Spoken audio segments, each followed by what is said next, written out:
this is Shilpa here. So let me share this case with you.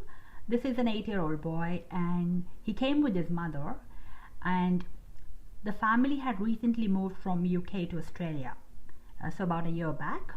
And since then, the mom noticed that he's had this recurrent episodes, at least twice a month, of these chesty cough, which is wheezing, crackling sound in the chest. And mom is a homeopath, so she's described these symptoms really well. But what I observed, that the child was completely he didn't speak a single word.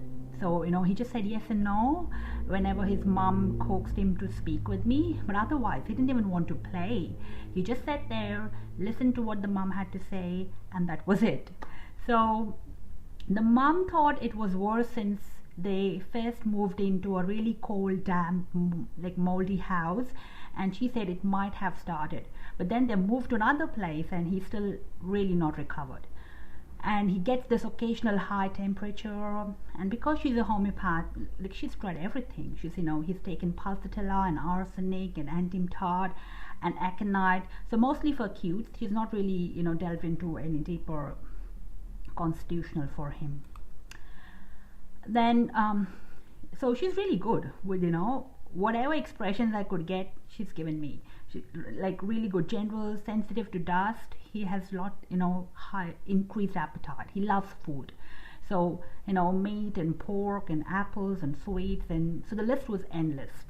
And she mentioned, like, he's really affectionate, and she has an older daughter, and the mom was my patient too, so she could describe and compare the kids quite well. So with him, she realized he's much more affectionate. He's always very cuddly, comes and kisses her, especially during sickness. He gets much more cuddly. He's had this tendency to nosebleeds.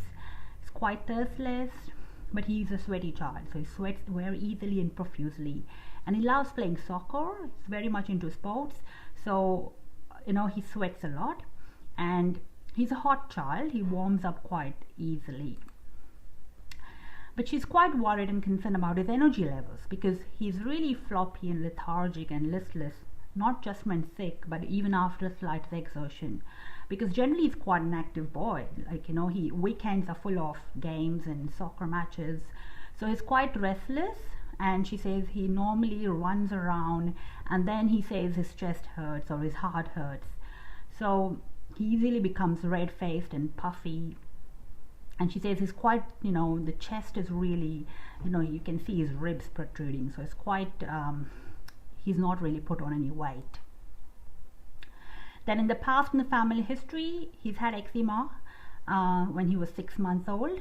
And then he's always had these respiratory problems until he was around 2 years old. So he had really severe croup at 18 months of age, and he was hospitalized and put on steroids and quite high temperature. His grandmother died of tuberculosis. The grandfather, so both sides of the family, this is the mother side of the family. The grandfather has bronchitis, asthma, and fibrosis of lungs. And then she describes, so the child actually is not speaking at all. And, the mom talks, she's written down really elaborate details about him. So she says he has lots of fears. He's a very fearful child. And he has these bad dreams. And, he says, like, for example, one of his dreams was he was in a cooking competition. So he watches a lot of MasterChef. And she says, teachers judging him and said that he was a very bad cook. And that was a frightful dream, because he is very, very scared of his teachers. And he's also been scared of sleeping on his own since there was a burglary in this new house. So even in real life, he's very scared of teachers since his last school in UK. So one of the kindy teachers in UK shouted at him to get to the class quickly or something, and he was late. So since then, he's always had this really, he's fearful. And also once a boy hit him, and he took him to the teacher, but he was not happy the way the teacher handled it. And he came home and he was sobbing and terrified, and the teachers do not protect you at school. That's what he kept saying. So there is this relationship issue with the teachers. But even otherwise, he's quite reserved and shy. He constantly plays with his fingers or clothes, and he cries very easily. He said, a harsh word or reprimand, and he's quite, weepy and tearful. He's quite reserved and shy, fear of doing something wrong, doesn't like to make his own decisions. He constantly wants directions. What do I do, mom? What do I play? What do I? So it's and I could see the mom was really quite annoyed. So at this stage, she was like, he kisses and hugs us all the time, and sometimes she can't stand it, and she pushes him away because she doesn't like clingy children. There was a bit of dynamics there going on. Then when I asked about his interests and hobbies, and she said, yes, he's like, the soccer was something he loved, but most of his interests, she says, are prompted by his friends. So she was into, she wanted to have a really confident child who was out there making his own decisions. That's what I could see. There was, and the child, I could see his face changing when the mother was talking about these. So, but there was no way he could sit out. So he didn't want to do that. So he said very popular. She says he's very popular with friends. He was voted like student representative and quite well mannered with friends, but he won't express opinions. Quite anxious all the time. If he had to ask the teacher something, he's quite anxious.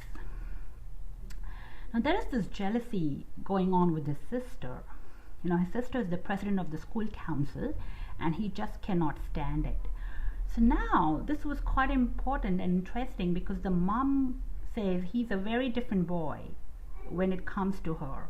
He's very annoyed, and once she won in an elocution competition, and said, oh no, not again. And then like they have this real sibling rivalry, and the attention she gets because she's older, he just cannot bear it if he loses. And she also bosses him around, and he cries, you're not my mom, so stop bossing me. And she didn't get selected in a selective school, and he was like, he cheered, wow, that's good. So there's this thing going on with the sister, which was quite interesting because this gave a different twist to his personality and the way he was, the mom was describing him. So most of the consultation, or I would say almost the whole consultation, was about all these things she had written down and had to speak, and there was nothing more, there was nothing deeper, which is quite important. There was no connection between the pregnancy history and the child, so there was nothing else that you could get beyond this information. Now, and what I could get was all the expressions, but there was no common connecting factor here which I could bring the case together and say this was the whole state of the child. So I said there were quite a few different pictures here, and I wanted some more time to be able to prescribe for him.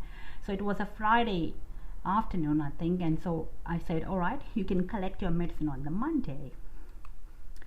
So as you could see, there are quite a few things coming up here, and I wanted to make sure that everything, is pulled together and I get a good totality of this case. And then I get this call on Monday morning, and she said he's had a very bad night after the Saturday football game. He was wheezing and coughing and high temperature, so she alternated arsenic and antimatter for the acute. And then he got really tearful and sad and lonely on Sunday and really red in the face, so she gave him belladonna and pulsatilla. And they also took him to the doctor, and he said he has asthma, and he gave him 3 shots of Ventolin and prednisolone. And as soon as he got those shots, he immediately coughed a lot of yellow dark mucus. And she said he's still coughing, he's very fatigued and weak and tired. There's a lot of tightness in the chest, and he's better by lying on the back and worse on the stomach, but can we do something about this? Can I have something to give him? So this was a situation. Although I would have loved some more information, and as homeopaths, sometimes we need information which makes up a better picture. I had my task cut out here. So what I did, which is one of the most useful things I've found in my practice, and which works quite well for me, is just make an acute totality, use the Boenninghausen repertory, and get a good acute. So that's what I did. I took this totality. I have this location, which is the chest. I have the sensation, which is tightness and wheezing. I found this modality quite important because this is not a common thing. He's better lying on the back and aggravated lying on the stomach. So this for me was an important peculiar within those common symptoms of tightness and wheezing. And then we had quite a good number of concomitants.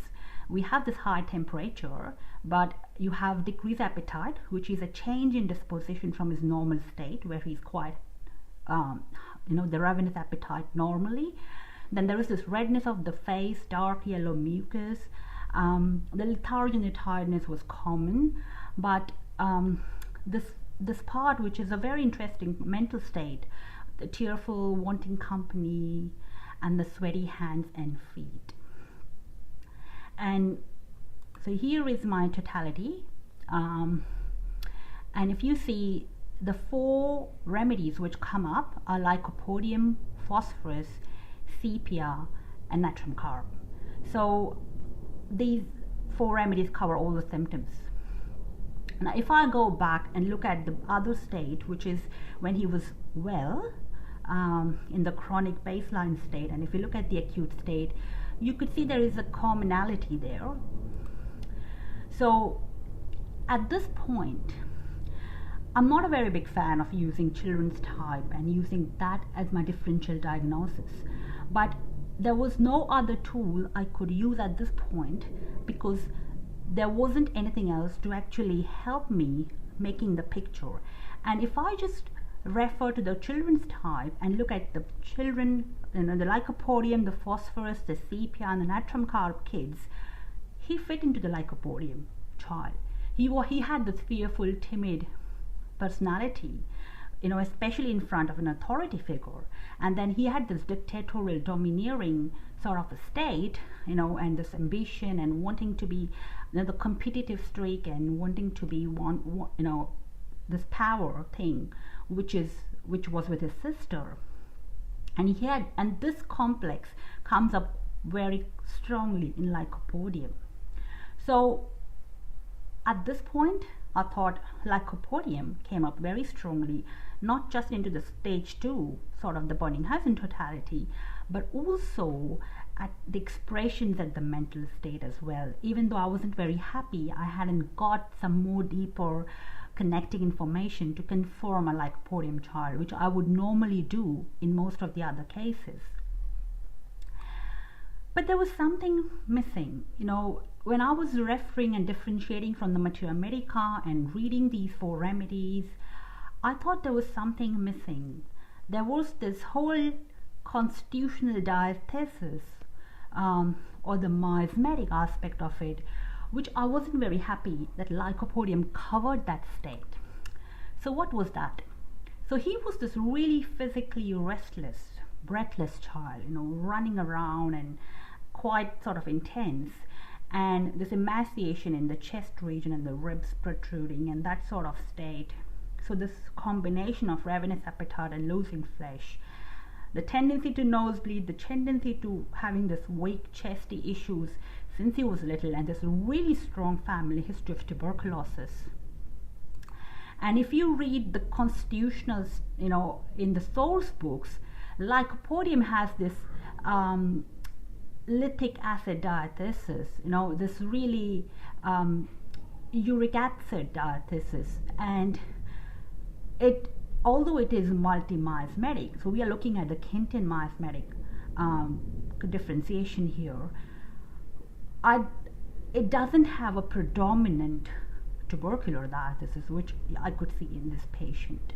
So what I could see is this really tallish, slim, narrow-chested, active, precocious sort of a child who is weak physically, and this really strong family history. And you could see like the best selected remedies, whatever the mother was giving him, and the prescription's quite good, like pulsatilla and calx and silicas and arsenics, and there was nothing wrong with those, and they were not really doing much. And this really tendency to have this cold, every breath of fresh air and losing fresh, and this was for me the tubercular state and the tubercular remedy as well, tuberculinum. So in these situations, when I have a strong miasmatic predisposition and a strong indication for an anti-miasmatic nosode, plus I have something which the acute state and the constitutional state doesn't go well with, but the acute state is covered by another remedy, I generally give them together. So there is a specific way I actually bring them together. So I always use the nosode as once a month triple split dose in a high potency than what I would give the indicated remedy, which is the lycopodium. So the tuberculinum was given as once a month triple split dose, and lycopodium was given as an acute at that particular point in time. So lycopodium was given to start off with, and then once a month the mother was asked to give him tuberculinum, and that was how the protocol was. So only use lycopodium as and when he starts coughing. So he comes back 2 months later, and the mother had to give him lycopodium on 2 different occasions as soon as it started coughing, and it nipped it in the bud. So it didn't actually go on and create that asthmatic attack.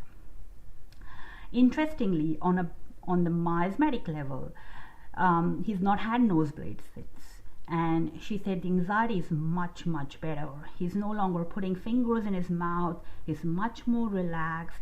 He's not into that hyper state anymore. And for the first time, she found that he's now actually challenging things and asking questions.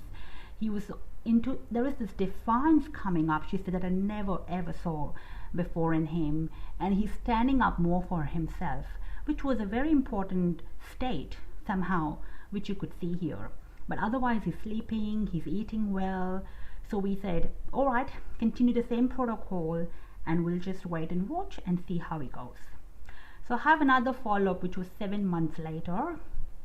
He's been doing really well. There is no wheezing or tightness or asthma episodes at all during these remaining months.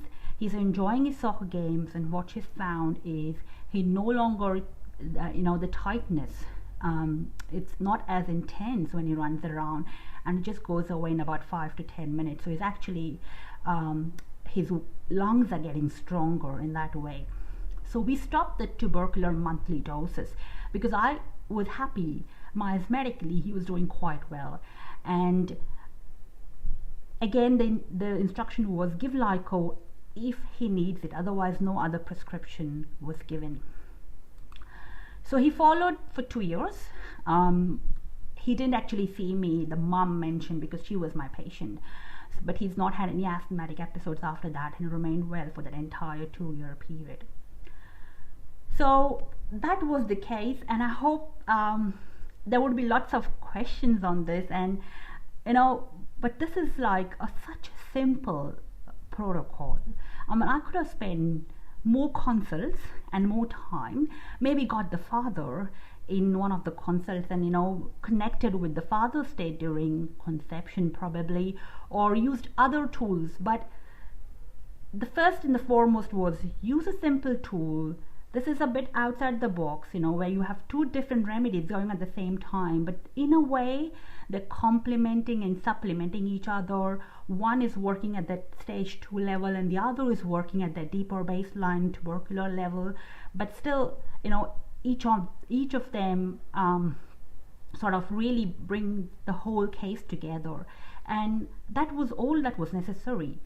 Yes, I could have strived and got into another remedy which was quite unknown, which had the tubercular diathesis like tuberculosis, but had the constitutional or the acute state of lycopodium, and that could be a third unknown remedy, and that could have created a wonderful result as well. But the whole idea was you use whatever resources you have, you use the best of whatever you know, bring different tools together, and still give your patients the outcome that they want. and if this would not have worked, I would have used some other tool and found another new resource.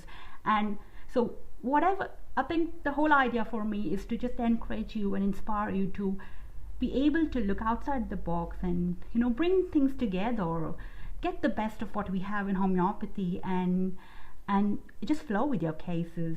Use whatever you have, and there's nothing right and wrong again about this, and sometimes our patients are our best teachers. So hope this helps you. I'd love to know how, and if you use two different approaches or two different remedies at the same time ever in your practice, and how do you do that? So share with me, and I look forward to hear from you. Bye bye.